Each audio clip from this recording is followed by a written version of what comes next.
Hey everyone, welcome to our brand new podcast where we dive headfirst into the universes crafted by our two favorite authors. I am Austin, your co-host for today's adventure. And I'm Abby. We are two book nerds who could talk for hours about the heroes and villains of Middle Earth and Westeros. What started as a couple of siblings comparing notes on two powerhouse fantasy series has become a full-blown podcast, and we're so excited to wander these worlds with you. So you're probably wondering why these two authors?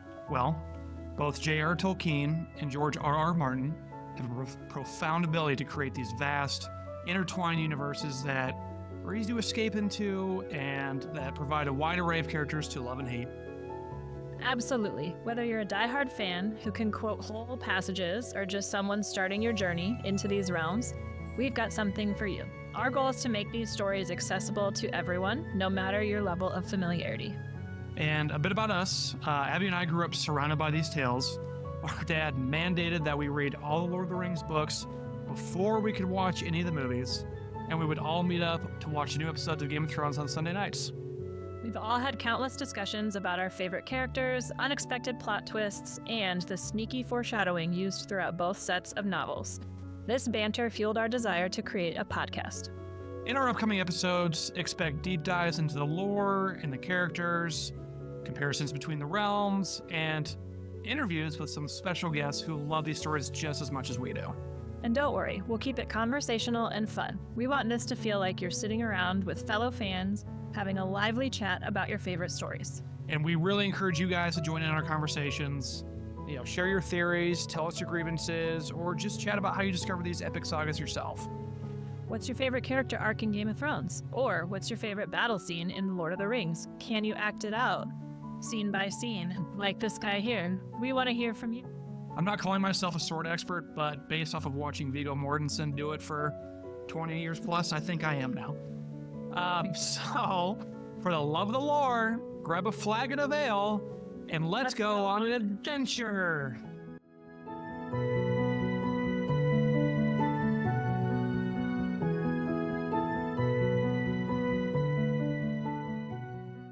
Okay, so we're going to start by getting into the world of Tolkien, and before we get started, let's talk about the Silmarillion itself. Booyah! Here it is! So, as any Tolkien fan knows, this book is a bit of a slog, but a little backstory to it. It's often seen as the more challenging cousin to The Hobbit and Lord of the Rings. The Hobbit, probably the most digestible read out of all the series. Pretty short, nice condensed story, but still has all the characters we love. Yeah. Lord of the Rings, obviously you know what that is, hopefully. But this Silmarillion, it is absolutely central to understanding Tolkien's entire legendarium. If The Hobbit and Lord of the Rings are the stories of adventures and heroes, the Silmarillion is kind of the creation of the lore and the history of Middle Earth. And in my opinion, I think that's pretty important to know going forward with all the stories that he writes. Right. So it's like stuff that, like, if you live in this world, it's stuff that you probably grew up learning at school or wherever they, like stuff like that. I'd like to think they have little schools there, Okay, yeah, I would. In Gondor and such, yes. Rohan. Yeah. Rohan, their school is just learning how to ride horses. That'd be fun. That would be fun. But anyways, so let's get into it a bit. So in the preface of the Silmarillion, it really is more of just Tolkien spouting why he wrote this book. And in a usual Tolkien book, every nerd knows that the preface and the appendices are chock full of lore. I mean, they have, in the original Lord of the Rings trilogy, the appendices in the last book talk about the Fourth Age and Aragorn's kids, and there's chock full of stuff in there. But this preface is a little different. I think it's more of a Tolkien. It feels like a letter he wrote to himself or something. Yes, it does. He's kind of dialoguing with himself about why he wrote this book, why he felt the need to, and kind of his process in his mind of why he wanted to write something like this. So one of the first things you will notice is how he describes this book, which is a collection of stories. So you're not going to read this book, and you're not going to read one story from start to finish. It is a collection of short stories here and there with an overarching theme, which obviously as we go week to week,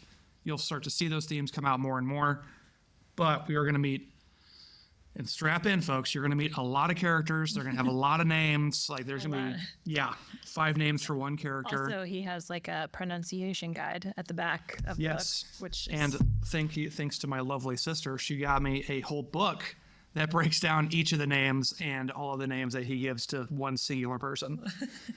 So in my head, it really does beg the question when he writes something like this, as in depth as this, is Tolkien, would you say he's the Lord of the lore? It's a good, fabulous question. It is.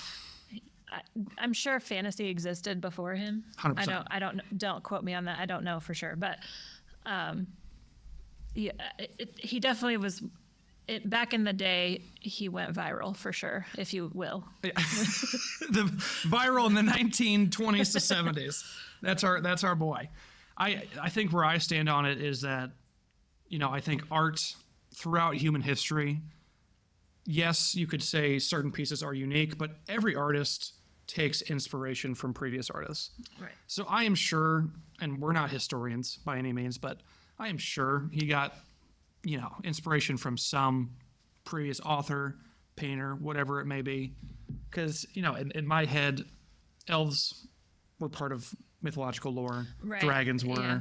I mean, that's not something he created. That's just something he took and then made a whole world around. So I think in modern day, we give him a lot of credit for how fantasy is written and perceived, but I am sure he took inspiration from others that we should give credit to. I just don't know who they are. Sorry. Right. Mm-hmm. Oopsie. I think of like the epics, like Odysseus and all the that. Iliad. Yeah. Yeah, I agree. So I think we could give him some credit, but I think there's credit to past authors. Yeah. So a little backstory about Tolkien for any of you who don't know. If you're listening to this, I'm sure you already know this, but just in case. He was a philologist, which is, someone who studies languages. There actually is a really good movie out that came out, I don't know, 5 or 6 years ago.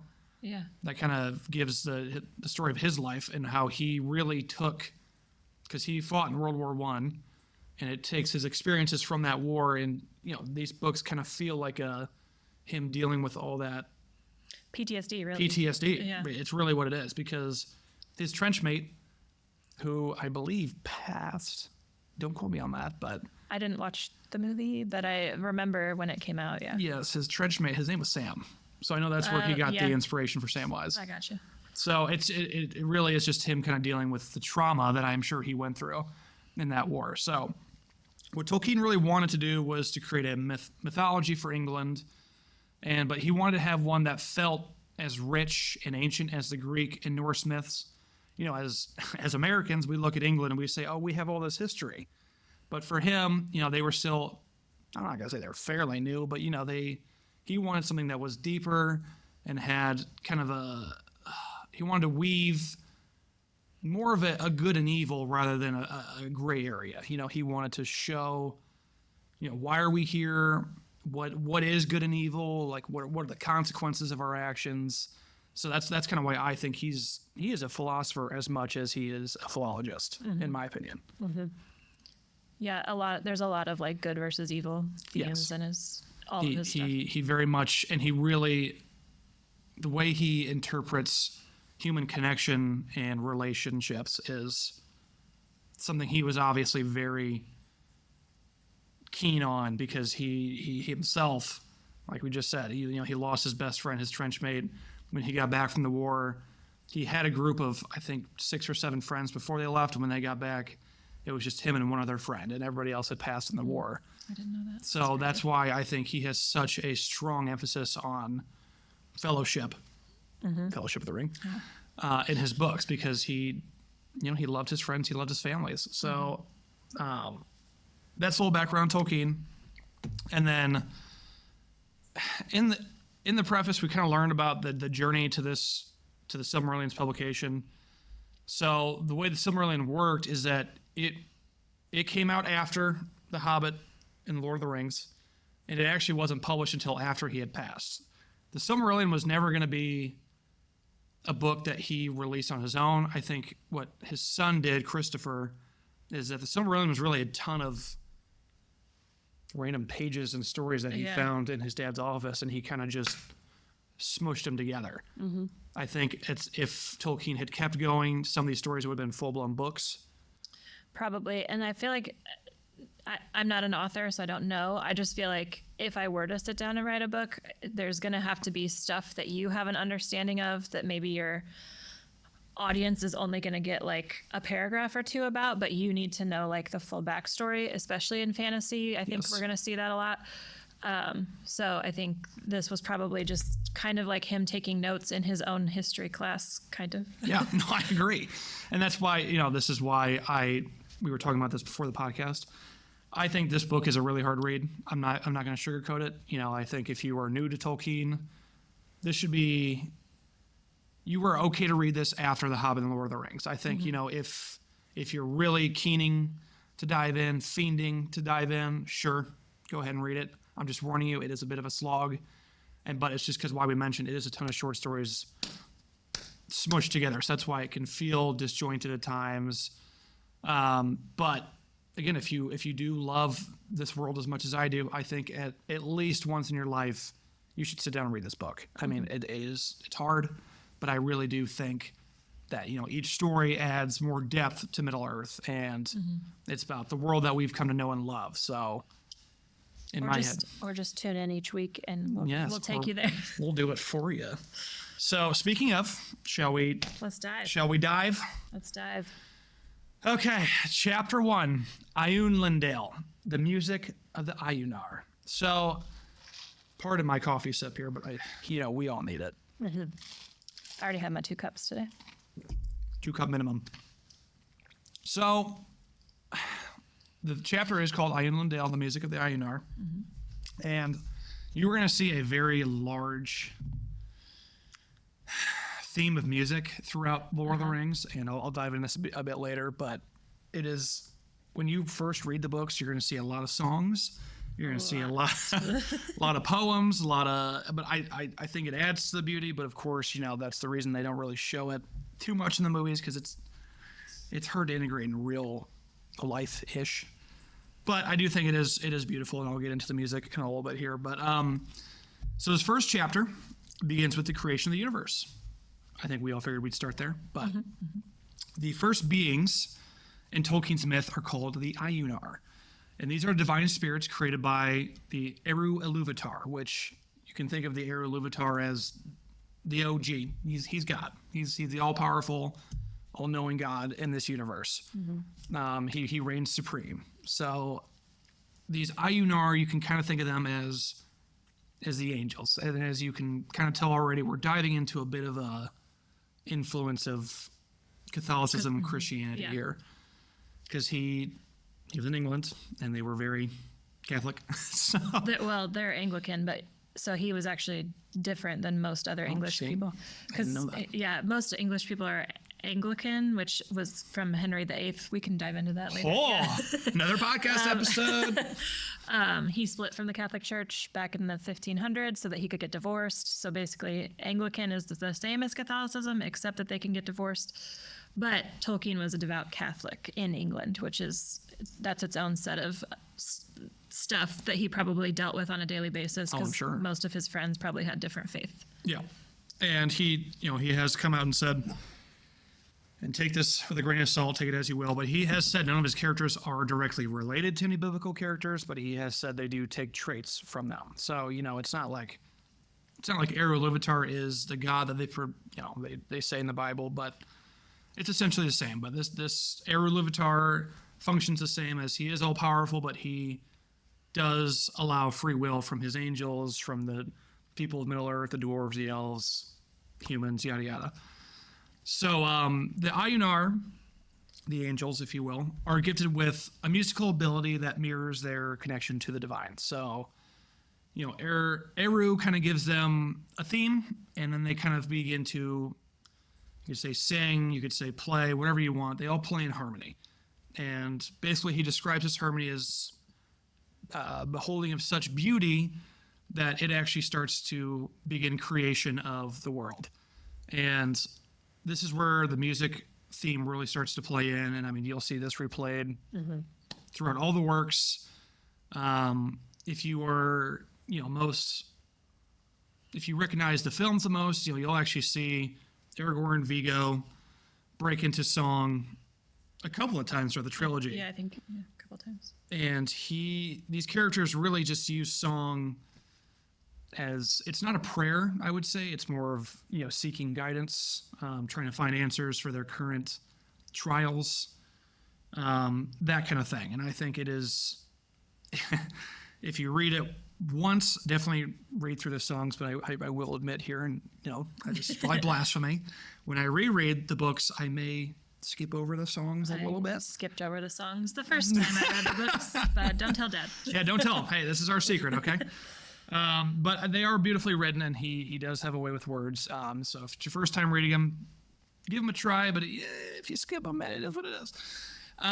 Okay, so as with all great stories, there's going to be trials and tribulations. Shocker.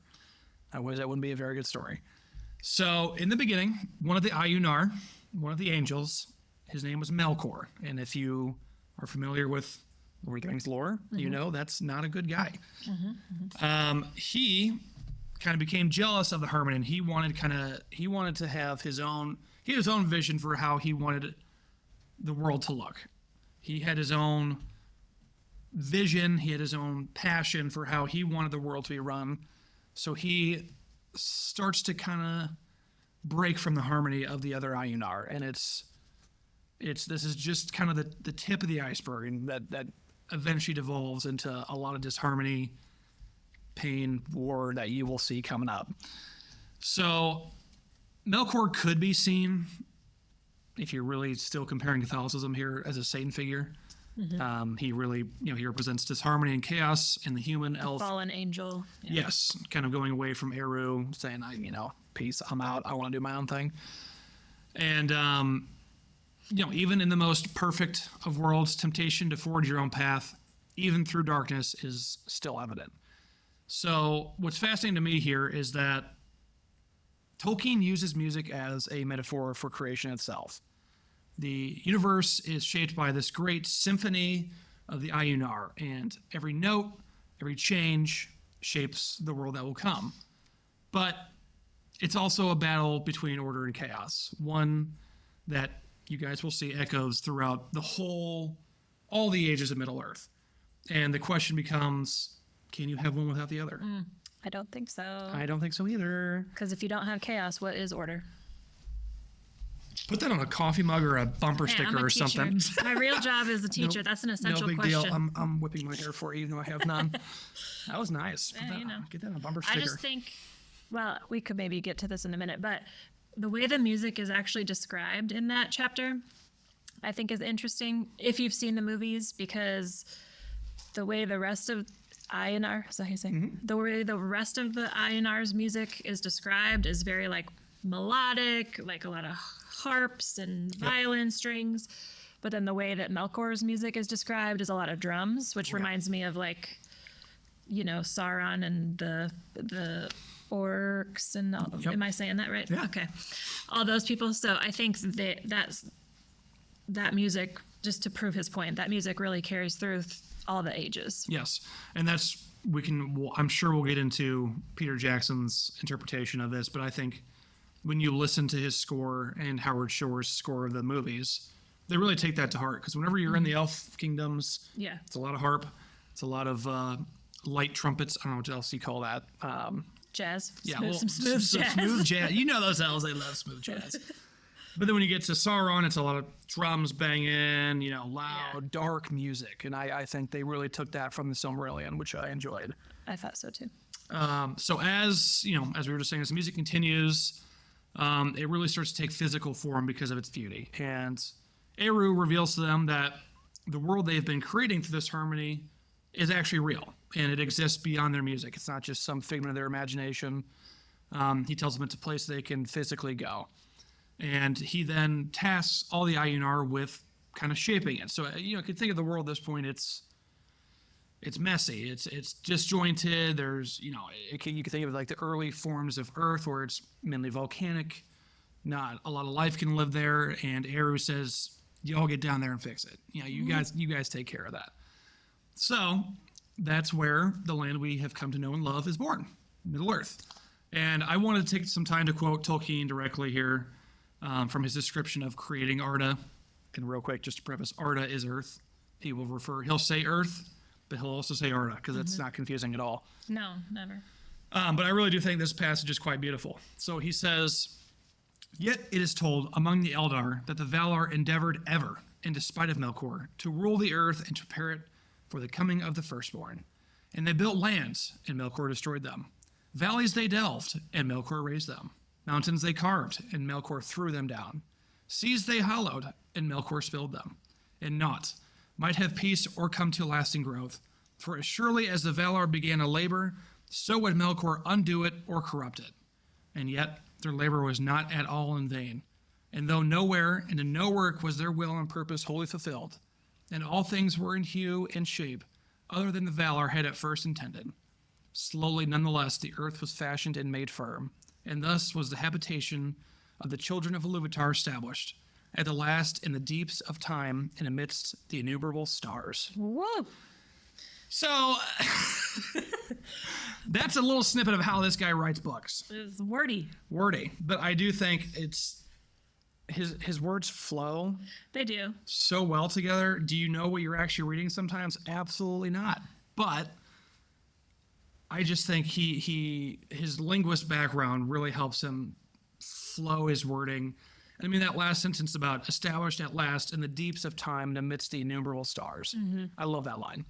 So it's just, It sounds like mythology. It really does. it does. And that's why I really like how he writes. And again, it can be tiresome, but it also can be beautiful like that. So for the end of this chapter, I do want to note that, you know, Melkor's desire to dominate, the song doesn't end here. Like the seeds of his evil have been sown, and they will continue to influence this world for millennia. And this duality between Eru and the plane of harmony and Melkor's drive for disruption is the central conflict in this book. But like I said, there will be other stories that we will talk about, other characters, but all of these stories are influenced by Melkor and Eru going at it. You know what I mean? Yep. So that's That's chapter 1. Well, hey, I just wanted to give a real quick shout out to if you've read or watched Ready Player One, and then the Ready Player Two came out. The book came out, but in Ready Player Two, they get to go explore Arda and Melkor's palace. Yeah. Oh yeah. Excuse me? Yes, it's so great. When's the movie coming out so I can see it? I don't know, but I've read the book. That's rad. Shout out to, who's the author of that? Oh shoot, I don't. Shout out to you. I don't know who you are. Let's look it up real fast and Yeah. put him in there. Ernest Cline. Ernest Cline, of course. There he is. The ultimate nerd, you could say. Yeah, because for sure. He knows it all. The amount of nerd things that he interweaves into his story. Respect to you, my man. That's right. Or woman. Or they, them. I'm covering all my Whatever. bases. CYA. So that was chapter 1. That was chapter 1. And chapter 2, folks, is where we start getting the names. The names. A lot of names. You're going to have to teach me how to pronounce a lot of them. And I myself will probably mispronounce. You know, a lot of these are how I've always pronounced them. They may not be gonna theoretically correct. Open up my note on pronunciation. Here it is. So, chapter 2 is called the Valaquenta. And basically, this is where we meet all the Valar. And so I just talked with the Ayunar, who are the angels. And just for clarification's sake, theoretically, the Valar and the Ayunar are the same. They are the same beings. But the Valar are the people who choose to go down to Earth and to help shape it. There are some Ayunar who stay up with Eru. They're just chilling, watching, working their own magic up there. But there are the Valar who actually go down. And you'll hear a lot more about the Valar. I mean, I'll say Ayunar every now and then, but the Valar are the goats who said, I'm going to sacrifice my life to go down and help shape this world. So there are some names I want to focus on. And they're going to come up a lot through this book. And I want to preface, there are more Valar than this. I just picked out a few because you'll see them the most through this book. So first is Manwë. He is the king of the Valar, and his association is Aaron Winds, and he is the king of the Valar. He is often described as like Eru's voice on Earth. He is the ultimate prophet, if you will. He is, if you want to compare him again, he could be Jesus. Like he is. Well, it sounds like Yahweh, which is. Yes. So he is Eru's voice on Earth, and he is the king of all Valar. Okay. And as you will see, he has a lot to do with Melkor, obviously. So then there's Varda. This is Manwë's queen, Yas' queen. This is his wife. Another name for her is Elbereth. That's one you'll see Elbereth a lot more than Varda, I believe, throughout this book. So don't get those confused. Elbereth, Varda, same person. They're the same. Oh. Yes. See, you learned something. New. She, I think, is the most beautiful because she is the stars and the light in the sky. Oh. And I'll talk about it more when they come up, because in the next few chapters, the elves are created, and they dedicate a lot of things to Varda. They name a lot of things after Varda, and you'll see that coming up. But she is often, she is the pinnacle of beauty, and that's also kind of what Galadriel is. We'll talk about that later. Oh, gotcha. But isn't there's like Greek and Roman gods that like isn't Athena? Yes. Yeah. So she very much modeled off of that. So then we get into Aule. So that is the Valar of craftsmanship, knowledge, and the earth. So he's the master of the physical world. He shapes mountains and minerals, and he is the creator of the dwarves. So he is the one who has a very special relationship with the dwarves. He is. There is a lot of contention about this. The dwarves throughout the books claim that they are Aule and Eru's favorites. That is up for contention. They are definitely Aule's favorites because he created them. But we will get into dwarves more in a couple of chapters. They're right after the elves. But I thought that was cool. Mm-hmm. And then we get into Yavanna. She is the Valar of nature, growth, and the earth's vegetation. She has a really close relationship with Galadriel as well because Galadriel's ring helps preserve life and growth of plants. Okay. So you'll see her come up later. She also has a bit of a tiff with Melkor that you'll see later. Ulmo, this is the Valar of the ocean, seas, and waters. You'll really see Ulmo come up with the Númenóreans way later in the book. Okay. Basically, he kind of does his own thing a little bit. I don't want to get too much spoilers, but again, this is just names to remember going on. Then there's Mandos. This is kind of a darker one. This is the Valar of death and the afterlife and fate. He dwells in the halls of the western realm of Valinor. So, as we'll get into, Valinor is an actual place in Middle Earth, but something happens that nobody can access it, and we'll touch on that. We need to get a map, by the way. We do. We should get a map. Mm-hmm. So then we get into his brother, Lorien, which I am sure strikes a chord with a lot of you who know Lothlorien. Even I know that. Yes, look at that. So Lorien, he is the Valar of desires and visions, and he's associated with dreams and the heart's yearning, and he governs the gardens of Lorien, and that's why that place looks so beautiful. And it is even said that no orc can either set foot or take over Lorien. Only Melkor himself could. So it's just like Lorien.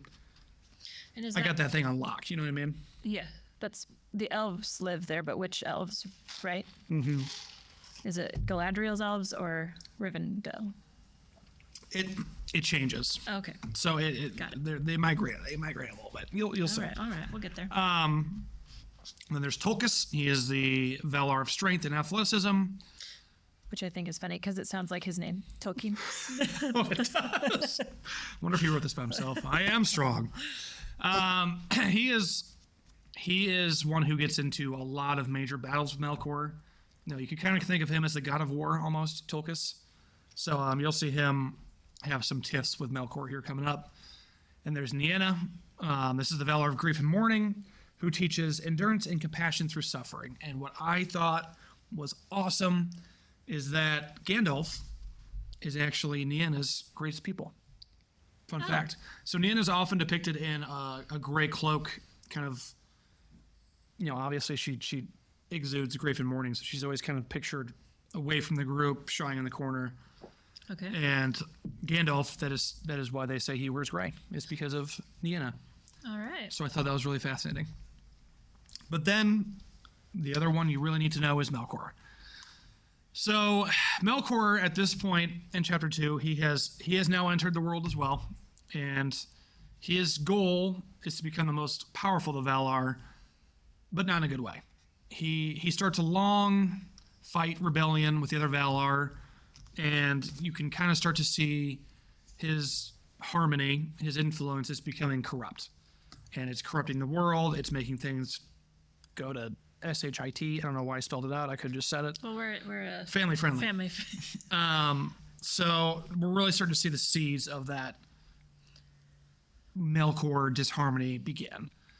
And so as he starts to corrupt the world, the Valar and Eru himself say, we got to get some more mugs down there. We got to fight this thing, because Eru operates in a way that he cannot just extinguish Melkor. He like I said, he operates on a free will basis. Mm-hmm.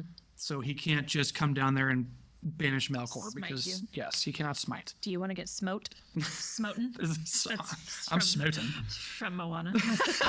Great movie. So now, Eru and the Valar are like, we need some more help. So they recruit and create a group of people called the Maiar. And as some of you nerds may know, we have some character favorites who are Maiar.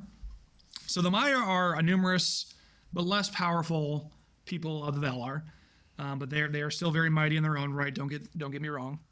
But one of the most notable Maiar, and a lot of people forget this, is actually Sauron. Mm-hmm. Sauron was a Maiar who also fell under Melkor's influence, but again, later in the book. But Sauron did start off as a good guy. He was one who came down and said, I'm going to help fight this. I'm going to help shape the world as it should be.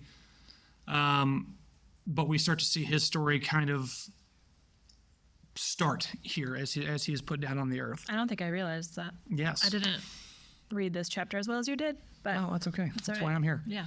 And then another few notable ones. I think we all know these names. Gandalf, Saruman, Radagast, and even the Balrog from Moria. He was a Maiar Oof. who also fell into naughtiness. Naughty. He shall not pass. That is, Okay? He shall not. it's a great saying. It's one of the best. So those are the Maiar, and you'll see our boy Gandalf come up a few times here in this book, and see his early workings in Middle Earth, which is why a lot of people have contention with the Rings of Power show. We don't need to get into that. No, we'll leave that. that's a different. We're gonna Not our monkeys don't, or our don't pay circus. attention to that, Gandalf. That's Nope. not what happened. So one of the most important aspects of the Val and Quinta is that it introduces us to the great cosmic struggle that will define this story through all of his works. And we start to see the balance between light and dark, creation, destruction, and order and chaos. And like we said, can you have one without the other? No. I tend to think not, but I think that's what the god Eru, is that his name? Yes. The god. I think that's what I think he kind of knew that. Yes. And that it's always going to be. There's always going to always going to exist, and you have to outnumber your foe. You can't eradicate them, but you can outnumber them. I Yes. think that's why he keeps sending more and more. There's a balance. Yeah. That has to exist in life, and I think that's true to real life too. So, that's basically all of chapter 2. It's really just defining these people, they're who all the Maiar are, who all the Valar are, what their plan is. It's really just kind of an info dump, these 2 chapters, because theoretically, these 2 chapters are not the first 2 chapters. They're also kind of seen as the preface. And chapter 1 really begins with Melkor's first battle and the creation of the elves, which we'll get into next episode. Perfect. But my greatest takeaway from this chapter is how Tolkien presents his gods they're not omnipotent. They are fallible. They have their strengths, they have their weaknesses, and their own personalities, but they're not all knowing. and their actions with they come with good intentions, but they are flawed. So it does make the creation of Middle Earth feel more relatable and like a human process rather than just like Aerys saying, I know everything, boom, here it is, we're done. Yeah. It feels like a struggle, and I feel like that helps enrich the world itself. So we have just delved into the divine forces. We delved. Shaping the world of Middle Earth. But if we shift gears a bit, there is another world where gods and godlike beings also play a very central role in shaping the fate of their people. So, welcome to Westeros, where the deities of Game of Thrones add layers of complexity and intrigue to all of the many political, personal dramas that play out throughout this series. While the gods of Middle Earth are often portrayed as like distant, lofty, definitely 100% absolutely good and definitely 100% bad, the gods of Game of Thrones are a little different. There are many more, lots and lots of gods. Really? Yes, muchos gods. Mas gods, por favor. Yes. There's the old gods in the north or of the forest, like from up north is kind of where they still believe in those. There's the Lord of Light, there's the Seven, there's all kind of the drowned god. There's I thought we were going to draw in names before, but I feel like we're not. And these gods are deeply intertwined with the lives of the characters, their ultimate fates. Sometimes these gods are super, super believable, like, oh, dang, you actually just like did something. And then other times it's like, I think they're just praying to a statue. I don't know that they're praying to pray. Yeah. So they're kind of just as unpredictable as the humans that they influence. And there is still kind of an overarching like a good versus evil theme in all the Game of Thrones stories. But I think what's interesting and different from Lord of the Rings is that good versus evil plays out in each individual character.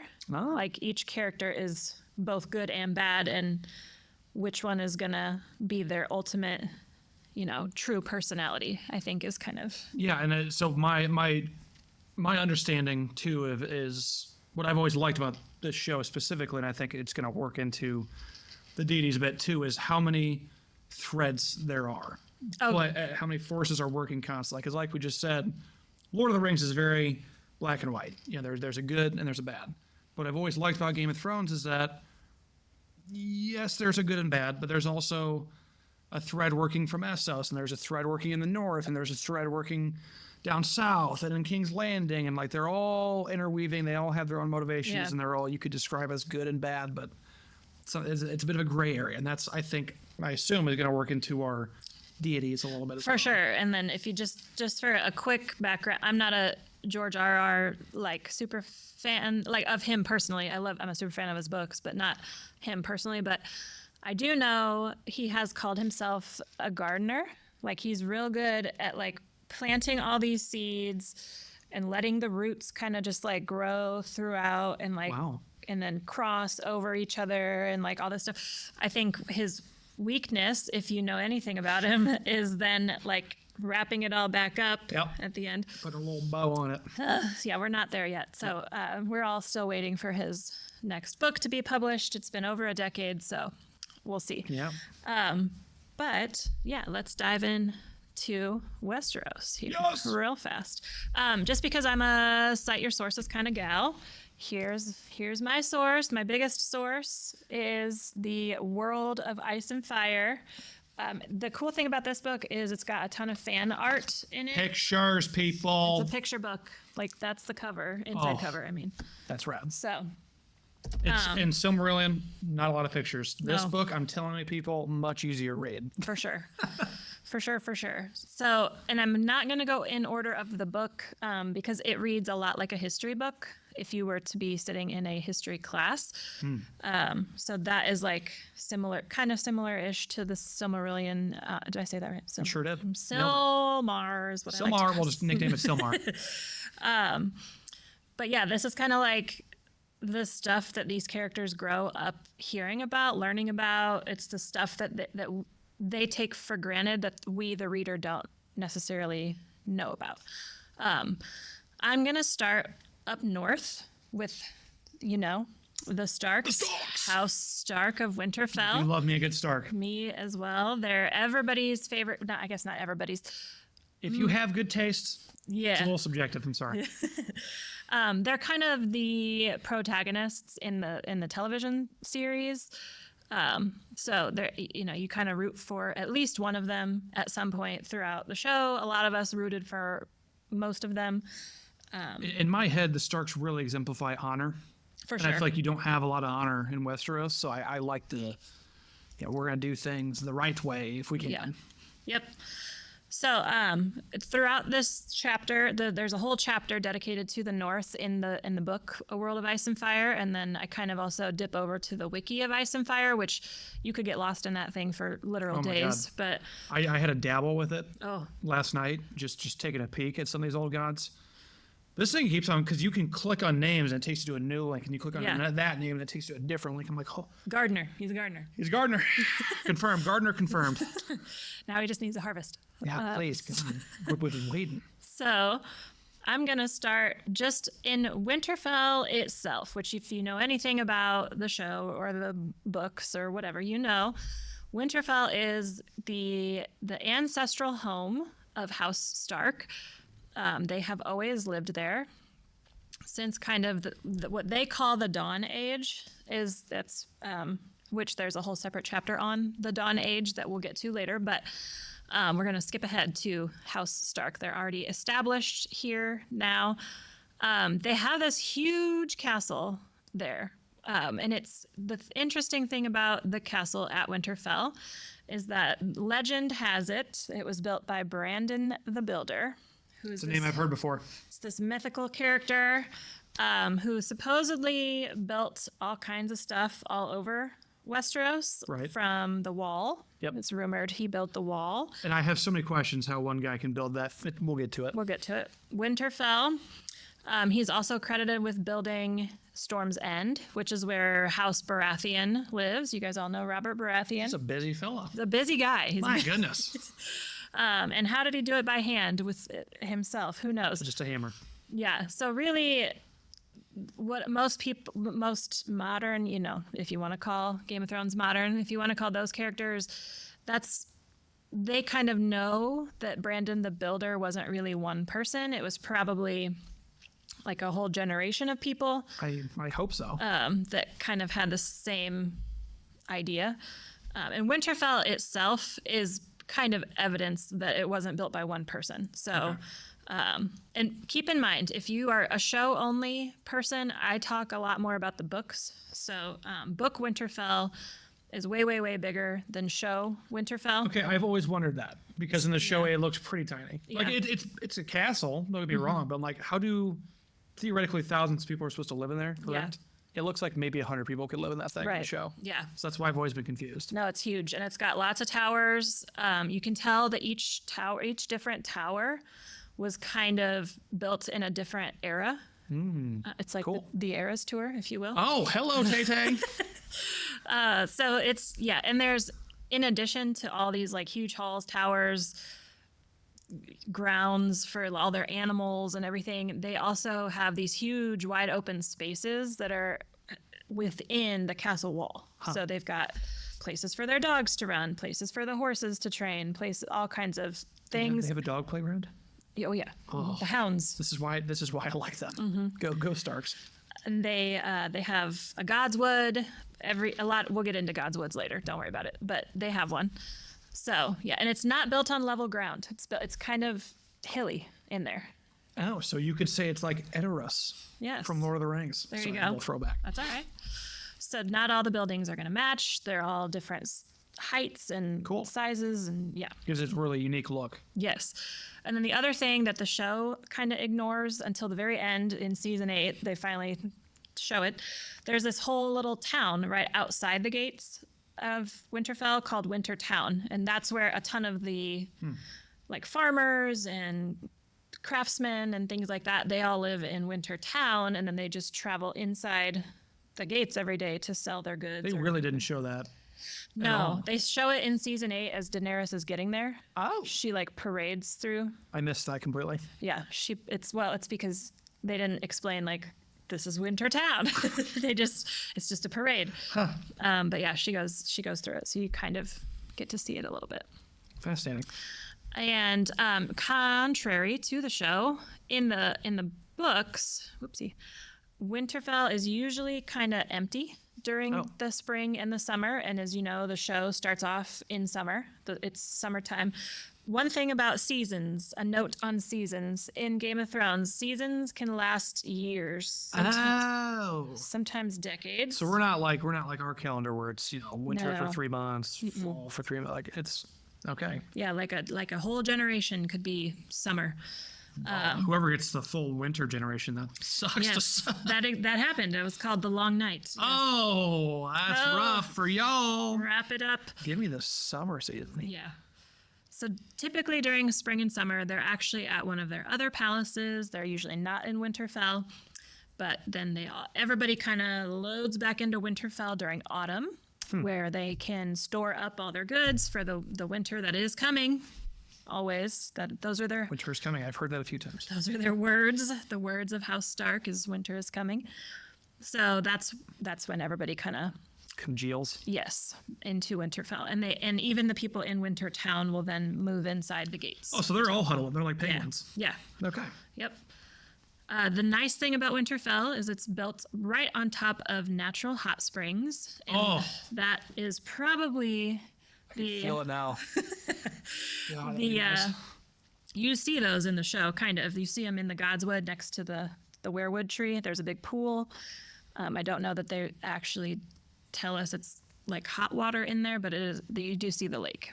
So people think that's probably the reason that the Starks chose that as a home in the first place. That is where the hot water gets piped into all of their castle walls, provides heat to all the rooms. They got plumbing? They got plumbing. Holy. Make me a Stark now. I'm ready. For sure.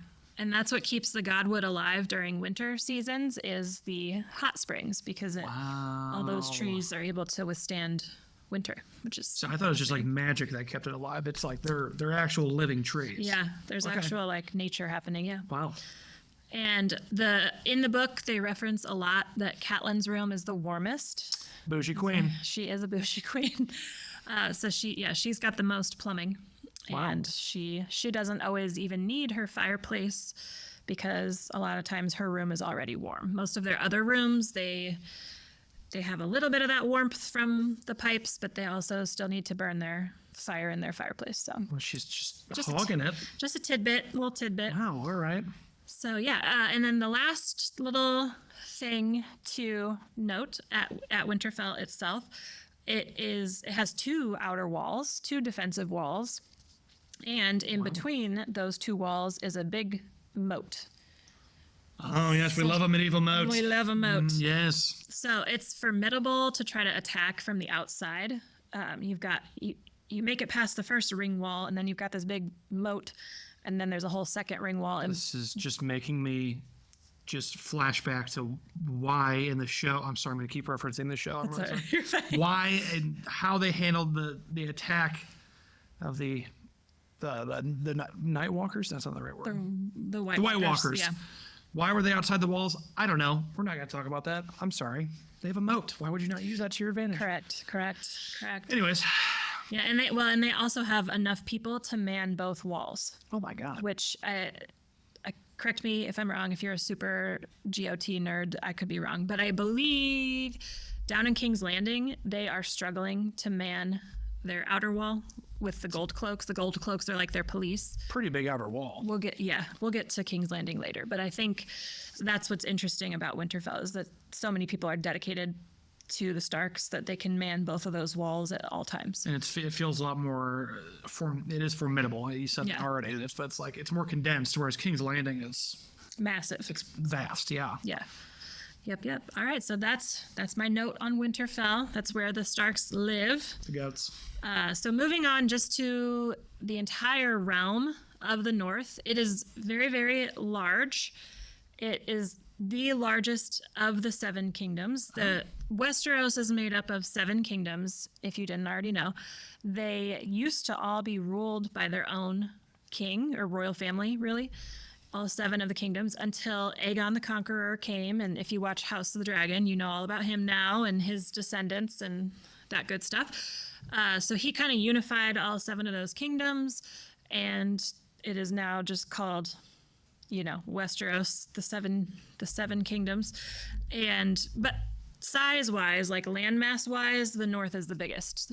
A lot of people say in the book that you could take all the other six kingdoms and fit all six of them into the North. That's actually not. My goodness. Well, it's actually not true. Oh. They just say that. Because it does seem so vast compared to the rest. It's actually it's like 1/3 of the whole seven kingdoms. So the rest of 33% ain't nothing to scoff at, though. No, it's not at all. And it is still very wild compared to most of the other kingdoms. Most of the other ones are pretty settled. They're used for farming and all kinds of things. Like there's kind of like people everywhere. Whereas the North is a lot more spread out. It's, small towns here and there. Excuse me, sorry, we'll get into that in a second. But so another thing I wanted to point out is that, which we kind of forget about, especially in the show. They really don't touch on this in the show a ton, except when they refer to the Boltons. Mm-hmm. But the Starks have not always just like hung out in Winterfell peacefully, like, oh, all the Northmen love us and they're all just gonna like listen to us. They actually, it was like a pretty heated contest to become the royal family in the North when it was still its own kingdom. And there's lots of other houses that claim to have, been Have their own claim. their own claim from the old gods that they should have been the ones that held the North and all kinds of stuff like that. Of course. Yes, the only family still currently kind of contesting their claim is the Boltons. Oh, goodness. Ramsay. Loser. We know all about them. Yeah. So that's kind of how that ties into their history, because the Boltons are not the only family who have kind of stood up against the Starks. There's been a ton. So, yeah. The Starks themselves, they're descended from the first men. You'll hear a lot about the first men. I'm excited for future episodes because I also have heard the first men referenced so many times. And I'm Yeah. like, what? Who are they? We will get into the first men pretty quickly here, actually. So they, unlike the people who live in the other six kingdoms throughout the seven kingdoms, most of those people are descended from the Andals, and you'll hear a lot more about Andals later.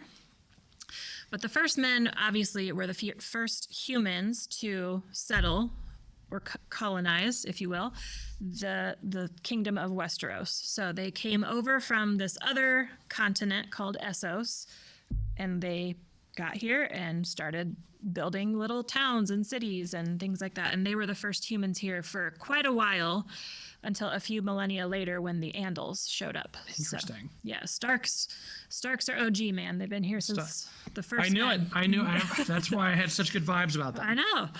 So they originally, once they did win their seat in the North, they were called the Kings of Winter. Oh, what a title. I know. My God. Yeah, it snows in the North a lot. That's the other thing about the weather up there, is they even get summer snows sometimes. That's disgusting. Gross. Yes. So you come and settle, but you choose the winter part of the Yeah. whole continent? That's bold. It's a bold move.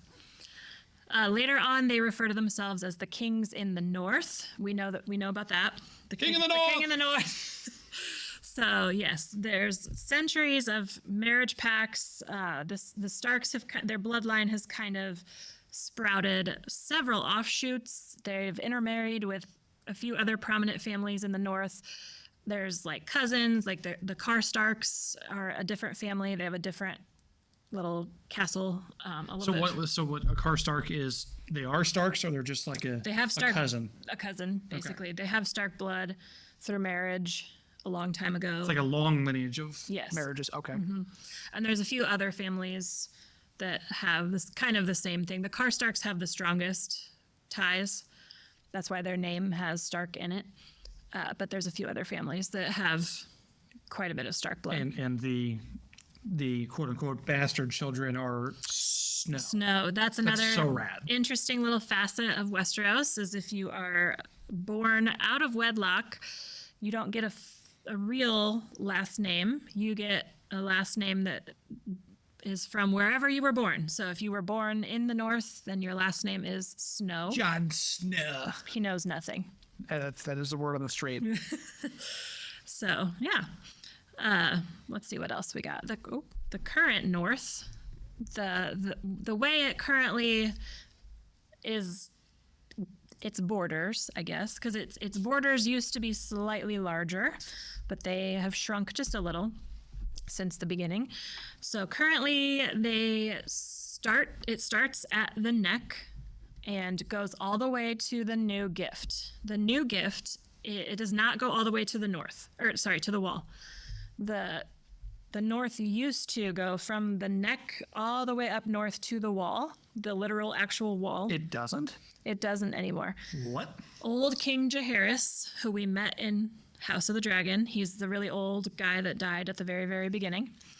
Old King Jaehaerys convinced the Starks in his time to give up this little rectangular portion of land to the Night Watch, the men of the Night Watch. Oh, so okay, that makes sense. Yeah. So Night Watch technically own that strip. This little, yeah. Okay, that makes sense. So that is now the north ends slightly below the wall. And then it has an ocean, like a coastline on both oceans. So it's got a western coast and an eastern coast. The eastern sea, we all know, is called the Narrow Sea. And across the Narrow Sea is Essos. So we don't really know what's Is west. the sea narrow, actually? Parts of it really are. Oh, okay. Other parts of it are not. Pretty not narrow. Yes. And then, Arya at the very end of the series, she asks the famous question, what's west of Westeros? No one knows. Do we still not know? We still don't. Okay. Will we ever still- find out? Maybe. Probably not.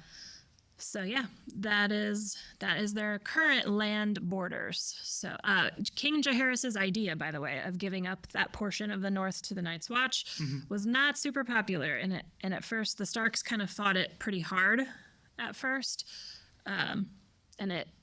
Northmen didn't like it because up that close to the wall up there, there's a lot of mountainous clans. Really, they don't even really have keeps or castles or anything. They just kind of live They're like nomadic almost? nomadically. Yeah, so that a lot of those were actually their lands that got given away. They probably were not very happy campers about it. No, not at all. So it ended up that, which we can talk about later when we get to the Night's Watch, but the Night's Watch really didn't keep up with that land very well, and now a lot of it is kind of run down. So, yeah. So speaking of cities, there is one real actual functioning big large city in the north, and it's not Winterfell. Surprise. It is called White Harbor. Oh. It sits on the Narrow Sea. It's got a bay that opens up to the Narrow Sea. It's also at the mouth of the White Knife River, which the White Knife River does start up near Winterfell and then goes all the way down to this little outcrop of the north. And so the White Harbor sits at the mouth of that river and the Narrow Sea, which is interesting. Yeah. The White Harbor. White Harbor. We don't really get to see White Harbor a ton in the show, but So I was just trying to think if I've ever pictured it, but I don't. Arya's there for a second when she first gets back from Bravos. Yes. But to me, it's super fascinating in the books because it's the newest city in all 7 kingdoms, and it's a big city, and it was built by people who are not ethnically Northmen. They're actually from the Reach, which is where your fave girl with what is her Queen Marjorie. Marjorie, yes, let me some Marjorie. She is from the Reach, so that's the Manderleys are from there. They got exiled though. Oh. And fled to the That's north. usually not good. No. So they fled to the north, took all their money with them, and built this huge city called White Harbor. So the castle and the city itself actually look very southern. It's a very southern city stuck in the north. And it's big. There's a lot of trade that happens there because it's by the White Knife River. So tradesmen can come from the narrow sea, the ocean, sail in on their big ocean boats, drop off their goods, and then those goods can get sailed up the river. Wow. I wish they would talk about this more. I like the sound of this. That's interesting. Yeah, and the castle itself is really cool on the inside. There's a lot of decorations and stuff that are very southern. So yeah, little bit of the south up in the north. And then because the Northmen still believe in the old gods, which we will deep dive into in a second, they practice that faith. So, and one of the biggest tenets of the faith of the old gods is the guest right, and it's very sacred. The Northmen hold that very, very sacred, even more so than people from the South. People from the South acknowledge guest right, but they don't necessarily, obviously, Don't really always participate. no, especially at weddings that are red. So Tough day. yeah, Northmen really, really hold that true. And really, anytime anybody comes to visit you at your keep or whatever, kind of the first thing they do before they even start talking politics is sit down and have a meal together to celebrate that guest right. See, this is part of the honor thing I was talking about that I like from the North. That there's actual relationships, and it's not all just scheming and Nope, I'm going to take advantage of this situation. that's right. The guest right. I like Guest right, yes. So Northmen also take a lot of pride in living a harder life than Southerners because it's so cold up there, because it's harder to farm up there. It's harder to trade goods because everybody is so spread out, things like that. But again, these mother truckers chose the North themselves. So I'm like, did. why'd They you did. do it to yourself? You got beaches down south. Why are you not going there? They refer to Southerners. Spoiled is not the word they use in the book. I forget. I think it's But a good word, though. Yeah, that's kind of how they I've see seen how they live down there. They're pretty spoiled. Yeah. So that's kind of their little.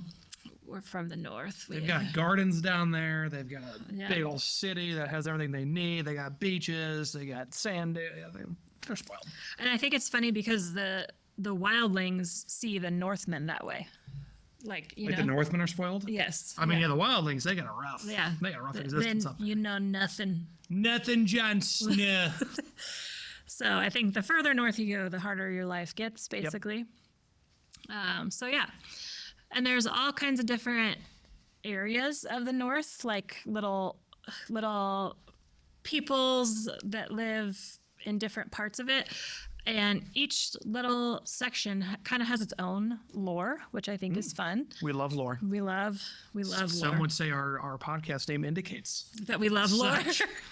So there's the Crannog men. They live in the neck, like right at the very southern border of the north. They are supposedly green seers, which means they can see the future. They live in swamps. We got future seers in this We world? do. Oh, my. They're called green seers, yes. Oh. Supposedly the Crannog men, their castle or their keep is built on this like moving boat that like sails through the swamps down there. So That's rad. nobody really knows where. If they're actually alive or if they're actually where they're at. Right.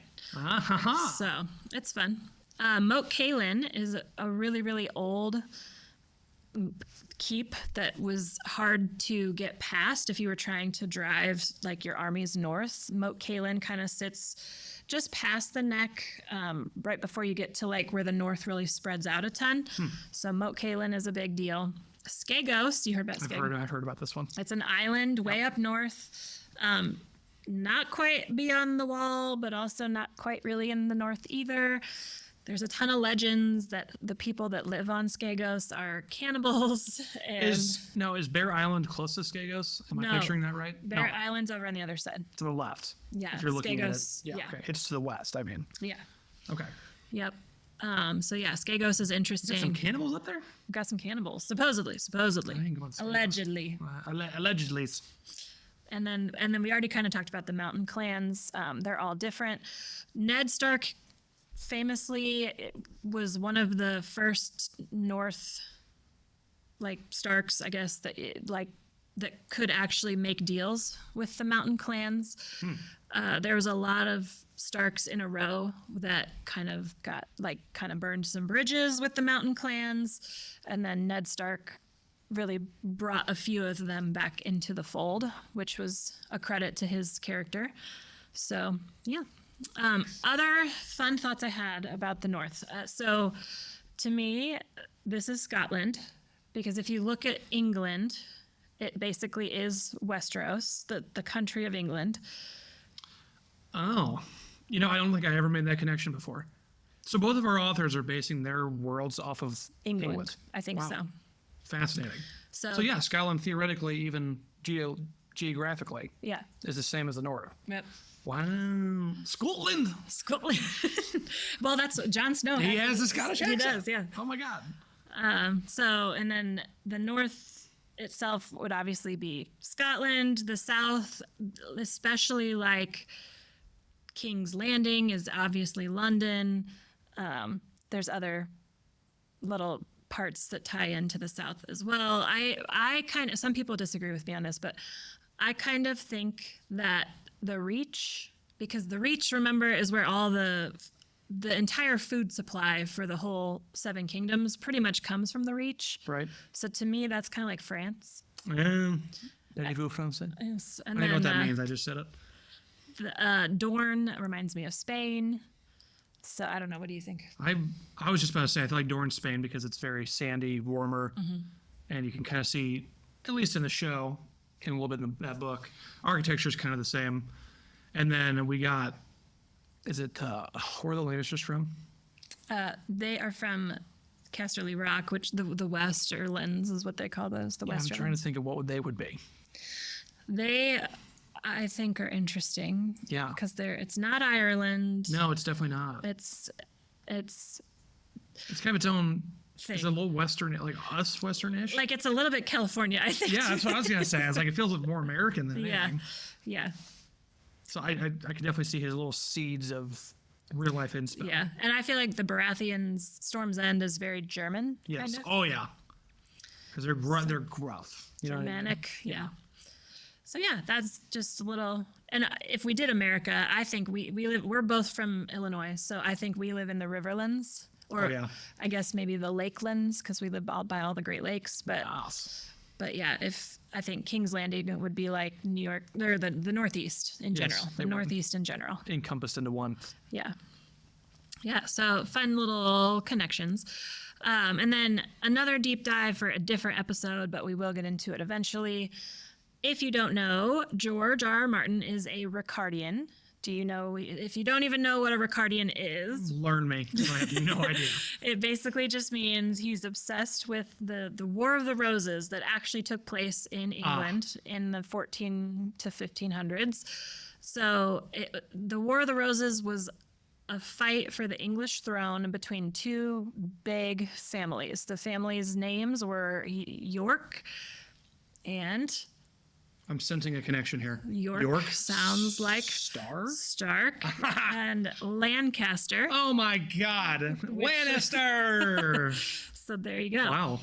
So he, being a Ricardian, just mean King Richard III was a York. Wow. So he got villainized by the Lancasters. Interesting. And then eventually the Tudors, who took over from the Lancasters. So, yeah. Is this still up for contention today? People Yes. still argue about which side was right? Yes. My God. They Make up your minds, people. They just found King Richard III, his burial site, like 10 years ago. What? It's fascinating. We'll do a deep dive, a different episode, but Yeah, it's so fascinating. that's going to be a real life lore one day. Philippa Langley, look her up. She's great. All right. She's the one that, Philippa? yeah, she What a name. commissioned the dig for his body. Philippa. Yes. So yeah, the Starks are his fictional Yorks, and the Lannisters are his fictional Lancasters. If we're doing those connections, screw the Lancasters. Right. Man. Right. So yeah. Team York, I'm just hopping on that train right now just for fun. Exactly. So let's move on to the old gods. Let's learn some names. The I'm ready. old gods. According to the book, according to George himself, the old gods are nameless and numerous. Oh, they're nameless. Yes. So we're not learning names. No names. Just lots, Oh, man. just lots of lore. They are everywhere. We don't know exactly what form, if any, they take on. So it could be more of a force, or it could Yes. be more of a movement. Yeah, they're the way they're depicted is very earthy, naturey. There's a huge emphasis on the werewood trees. We'll talk more about them in a minute. Those things confuse me. Same. And there's a big kind of undercurrent of like you should be taking care of the earth, and if you're not, that's bad. So yeah. I can hop on that train. That we should probably take care of the planet. Yeah. So the old gods have been worshipped literally forever. Originally, they were just worshipped by the children of the forest. The children of the forest were the beings that lived in Westeros before the first men got there. So the first men got there, they discovered these beings who they called children because the beings were so small. And then eventually they figured out these are not actual children. These are really, really old So they're just things. They're just just shotties. they're just small. Yeah. and minor spoilers. And I don't know if I'm getting ahead of myself. They're the people who put the dagger in the guy, and he became the. In the show, yes. That has we not- have contention of lore. that has not been confirmed in any book. But yes, in the show, the children of the forest are the ones who created the Night King by putting obsidian into his chest. Fascinating. None of that is in any It's book. not confirmed. Okay. Nope. So yeah, that's the children So of the they've forest. just been chilling. They've been chilling. They were chilling forever. Allegedly, giants lived with the children of the forest in harmony. Like the giants kind of had their own little I like. So they got the tall and they got the the tall and the small. the dichotomy. And then the first men showed up and blew it all up. Of course, men screw up everything. Yes. So to this day, there are still children in existence. That has been confirmed in the book, and they still worship the old gods. The free folk, which are the wildlings, the people that live beyond the wall, they still worship the old gods, and the Northmen famously still worship the old gods. The werewoods. A werewood is one of those white trees that has a face and it's got red leaves. And sometimes cries. And sometimes cry. Yeah, like the tree sap kind of looks like tears. So the werewoods are sacred to this faith for lots of reasons, but most importantly because the faces that are carved into the werewoods allow the gods to actually see and hear what's happening in the vicinity of that tree. So it's got function. It's Big Brother. Yeah. Wow, that's terrifying. Yeah. And like we said, we don't know exactly what form these gods take on or are, but They definitely feel more spiritual. yeah, and they don't like when they see bad stuff. They don't like when they see you lying. Oh, No trifling in front of don't you. you be trifling now. So, yeah, but the caveat to that is that I scrolled way too far. Sorry. It's okay. Cut that part out. Cut. Cut. Where'd it go? There. There it is. 3, 2, 1. The caveat to that is that the gods only have power in places where the werewoods can actually see. Oh, so they're not all powerful. No. They're And there's like a vicinity. geographically, Yeah, there's like a geographically powered. imagine if this is a werewood tree, imagine a circle around it that's maybe 50 feet diameter. So that's then- why you build cities around these mother truckers, is so it protects your city. Yes. Oh, Yep. that makes sense. Indeed. So the majority of the werewoods in the south, at one point or another, were either cut down, burned, all kinds of bad stuff. So That seems a little blasphemous. it was. My. The gods really don't have a ton. The old gods Yeah. don't have a ton of power in that part of the realm anymore in the south because of that. Oh, okay. So now that's why we hear about the new gods down there. Yep. Okay. They still have a heavy presence in the north and beyond the wall. Beyond the wall, there's a ton of werewoods still. And even in the north, there's a decent amount that are still alive, functioning, have power. And you'll definitely see lots of scenes in the book and the show both of Northmen kneeling in front of a heart tree. They don't really have a prayer, like a word for word recite this prayer, but it's more like meditating. They'll just kneel in front of a heart tree and meditate for a little while, things like that. So the wildlings say, this is not Northmen now, this is wildlings, but beyond the wall. Beyond the wall. They have a saying that any type of sound that you might hear in nature is like a rustling of leaves or a gust of wind or the trickling of a creek or anything. That's the gods talking back to you or sending you a message. Okay, so that they believe in like signs, like God sending you a sign, or see, these are the kind of people I tend to believe because they live out in these wildlings. They live in the wild, crazy. So I'm like, if anybody's gonna know how their gods commune, it's them, because I think there's also kind of a comment on life in general.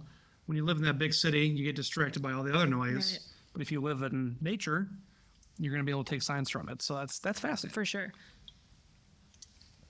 It's also part of this faith is believing that once you die, you get absorbed into the earth, and then you yourself join the network of God. Oh, so these are just the Westeros hippies. Yeah. Heck yeah, I'm in. Make me a wildling. It a little bit reminds, have you read the Wheel of Time at all? No. Okay, well, if you Someday. I haven't read all of it, but I do know, like, there's like the Way of the Leaf or whatever, those people. It's similar to that, I think. The marijuana. No, probably, maybe, I don't know, but it's like, they're like the pacifists. Oh yes, So, peace. yeah. No confrontation. And obviously the Starks they're not pacifists, but it's kind of that same idea that like once They feel like violence is the last resort type of mentality. Yeah, and for that reason, because you need to be absorbed into the earth, crypts in the north are all underground. There's in the south you'll see some that are kind of more above ground or like in a hill or something, but crypts in the north are all underground so that you can get Interesting. Yeah. Well, it is all part of that philosophy of like, you take from nature, you eat plants, animals, all that, and then when you pass away, you give it Back. all that energy back. So Yeah. I like that. Yeah. Another fun little thing I think that's part of this faith is that it's either forbidden or impossible. No one's for sure. Yeah. It's forbidden because they think it's impossible, but is it really impossible? No one knows. We don't know. It's impossible or forbidden to tell a lie in front of a werewood because the gods can tell if you are lying Don't be naughty. and they will react. They don't like it. So it's super commonplace to take an important oath, like the Night's Watch oaths used to be taken in front of werewood trees. They're not anymore, but Bummer. yeah. Although I think Jon Snow did go take his in front of a werewood. I think he did. Yeah. Jon Snow. That's why he's a goat. Yes, exactly. It's common to do your wedding vows in front of a werewood, things like that. Especially when it has to do with like a truce or a pact to settle a heated dispute. It is common to both of the people taking the oath place their hands inside the mouth of the werewood while you make your oath so that if either one of you is lying, they can just bite it off, I guess. I was going to say, I've seen too many horror movies where it would scare me. It would just clamp down. Yeah. So, yeah, there you go. And then speaking of forbidden, there's a few other things that are forbidden according to the old gods. The number one being incest. Don't be doing it. You Lannisters. That's right. Don't be. Slavery, definitely forbidden. We don't do slavery. And kinslaying, slaying your kin. Crazy concepts, all of these. Well, Wow. but they're a little lax on the kinslaying. What? You're allowed to be lax on kinslaying? If it's not that close of a kin, and if the slaying was warranted, Then we're good. we're good. So there's a bit of a gray area there. Yeah. So, but the other two, incest and slavery, are big no-nos. No-nos. We don't do those. And then, of course, we already talked about the law of hospitality or the guest right. That's definitely the most sacred belief, aside from just in general respecting nature, and especially the werewoods. Don't bring your dirty horses into the godswood, please. That's a rule. But apparently the dire wolves are fine. They let them run around. Yeah, of course. So yeah, but yeah, They seem a little picky. yes, these old gods, they are. There's no like priests or textbooks or songs or any ritualistic practices associated with this faith. It's pretty chill. Like, I'm a fan. So it's all passed down word of mouth and Yeah. taught from young age, and you just pass it on generationally. Yeah. Wow. So yeah, the really only ritual, if you want to even call it that, is really just to kind of meditate silently in front of a heart tree. And then of course, But don't you be lying. don't lie, don't do slavery, don't Yeah. have the incest, none of that. Maybe kinslay. Maybe can say Maybe. if it's warranted. Yes, if they be acting up. So yeah, now here's a real quick, super brief historical roundup of this religion. So when the first men first showed up in Westeros, they crossed over this thing in the Narrow Sea. It was an actual strip of land called the Arm of Dorne. It was down in Dorne, and it extended all the way to Essos, and it was like a land bridge. Oh. And that's how the first men got to Westeros. They just walked across it. And as they came in, they started to come across the children of the forest. They started to battle them. And they quickly figured out, like, oh, these children are getting a lot of their powers from these trees. Let's chop them down. So they start hacking. Typical human reaction Right? to destroy. Typical colonialism, you Yep. know? So as they keep making their way further north into Westeros and up the country, a bunch of the children of the forest gathered at Moat Cailin. We talked about her. We did. Yes, that's that big castle that sits. It's right past the neck. It's kind of the gateway to the north. So a bunch of children gathered there. They used their collective prayers to call on the old gods to destroy the Arm of Dorne, and it worked, friends. Oh, so these old gods got some power. They got some power. There's some proof. Some of the legends say that the children used blood sacrifice to accomplish this. We're just going to go with collective prayers. I like prayer. Prayers A is little great. more clean. But they succeeded. The Arm of Dorne exploded, caused a ton of damage, and is no longer a land bridge. It's now a ton of little islands called the Stepstones. Oh, okay. That's for the stepstone. Okay. Stepstones. Okay. Well, we're connecting dots now. Why not? We love it. The Stepstone. There's a ton of lore around just the Stepstones themselves, but that's for another episode. But if you watched House of the Dragon season 1, you saw and heard about the Stepstones a lot. This is where Daemon went and fought the crab guy. Creepy. Yes, that was all in the Stepstones. And controlling the Stepstones later on in the House of the Dragon era is important because that's where a ton of trade happens because it's such easy access from Essos to Westeros. So, yeah. But it used to be a full-on bridge and the children And then exploded. exploded. Wow. So then eventually the first men were like, okay, sorry, my bad. Can we get a truce? My bad. That's on me. They met with the children. The children of the forest and them gathered and met on the Isle of Faces, which is an island in the middle of a lake. The lake is called the God's Eye, Okay, I've heard of those. and it's kind of right near Harrenhal. I was just going to say, we have some House of Dragons implications coming up with this Yes, place. and Game of Thrones. Wow. Yeah, so there's a lake. The lake itself is called the God's Eye. There's an island in the middle of it called Isn't the there a Isle tree? of Faces. The island itself is got a ton of werewoods that never did get cut down or anything. Wow. So, and that's why it's called the Isle of So Faces. theoretically, there's a lot of power there. Correct. A lot. Wow. Yes. So that's where they met. That's where they made their truce. And yes, down the road, you'll see that same place pop back up a lot. Wow. Yeah. So then at that point, the old gods were then the prevailing faith in all of Westeros until a couple millennia later when the Andals started to show up. And when they showed up, they came the same way through the Stepstones. They just they needed more boats because of the Stepstones are islands now, but they kind of sailed their way through the islands and got to Dorne. But they showed up with a pretty fully formed, ingrained faith called the Faith of the Seven. Oh. And they stuck to it. They were devoted.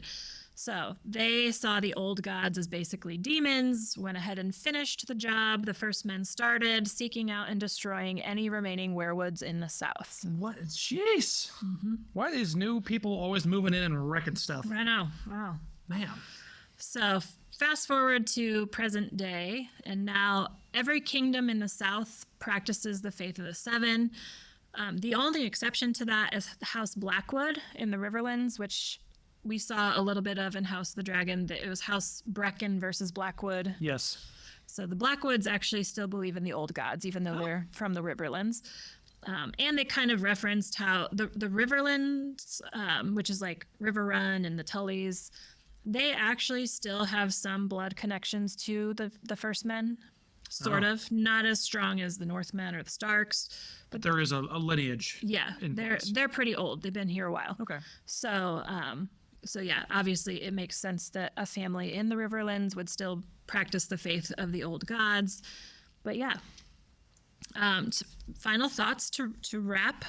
The old gods seems like a really super chill religion to me. And there's a tiny bit of proof that it's real. Like there used to be a whole land bridge. And that thing gone. And is she gone? So yeah, I think the proof is in the pudding, friends. And my final thought about the old gods is, if I were to be able to choose, and we'll still have to learn about the new gods, I'm sure. My early thoughts is that the old gods feels very like kind of the you guys will meddle a little, right, but not too much. You guys take care of yourselves. But if there's an emergency, we'll help you out. But for the most part, we're here just to look out for you. Whereas these new gods sound like they're meddling. Mm-hmm. The seven, yeah. Yeah, they got their hands in the play and they want things to go their way. So I like a god that's like, you got it, but if you need me, I'm here at this tree. Yes, exactly. Don't be lying. Don't you be lying, and maybe kill your kin if you need to. So yeah, my other final thought is that there's definitely something weird. This is one of the things that fascinates me about this whole series, like to this day, because we still don't have, like we said, a nice bow wrapping up the ending. So to this day, I'm still fascinated by the Isle of Faces. It's a place that gets mentioned in all of the Westerosi novels and novellas, and it's always shrouded in mystery. We know for sure, for sure, it's confirmed that at least 3 super important events took place either on or near the Isle of Faces. I'm not going to spoil anything, but I know there are 3. Okay. So yeah. Is there any we can spoil? We could, yes. So you already heard about the pact between the children and the First Men. That's where they made their pact to stop fighting each other. The second one I'm not going to spoil because it's a House of the Dragon spoiler. It's struck out in the script, guys. Don't worry, I can't even say it. It's a House of the Dragon spoiler, so I'm not going to do it. But the third one is from Game of Thrones, and that is the tourney at Harrenhal where it took place when... Took place there? At the Isle of Faces? Well, at Harrenhal, but supposedly above. The Night of the Laughing Tree that took place in that tourney, and was like actively talking with like Ned and Lyanna and all them while they were there, because they were children at this point. Ned and Lyanna were children, and Benjen. This mystery knight shows up to the tourney, but apparently he had just visited the Isle of Faces before he showed up to the tourney. So he could have just visited. Interesting. So he could have some kind of power. He could have some kind of power. One might say. Wow. Okay. That's cool. I hopefully he writes more about this place. Yes. Yeah, and that whole tourney itself is fascinating. The way it went down, the way it's not ever brought up again afterwards, and it kind of... Very mysterious. Yes. The gardener's gardening. The gardener, it do be gardening. He do be doing that. Okay. Well, I think that wraps up our Old Gods talk, our Game of Thrones talk. We visited Middle Earth and Westeros. We did. Briefly. So, well, fellow adventurers, I'd say that's a wrap for today's journey into the realms of Westeros and Middle Earth, and we really hope you've enjoyed journeying through the histories, the mysteries, and fascinating lore of these worlds. We will return with insights, laughs, and maybe even some unexpected dragons of wisdom along the way. Next up in our Middle Earth adventure, we will learn of the beginning of days. Yes. And the dwarf gods, Aule and Yavanna. Did I Nailed say- it. Ah. You nailed them. And then our next stop in Westeros is going to take us beyond the wall and introduce us to the wildlings. So until then, stay curious and keep the conversation going on our socials. And thank you for tuning in. And remember, the best adventures are the ones we take together. We swear it by the old gods and the new. Peace. Bye.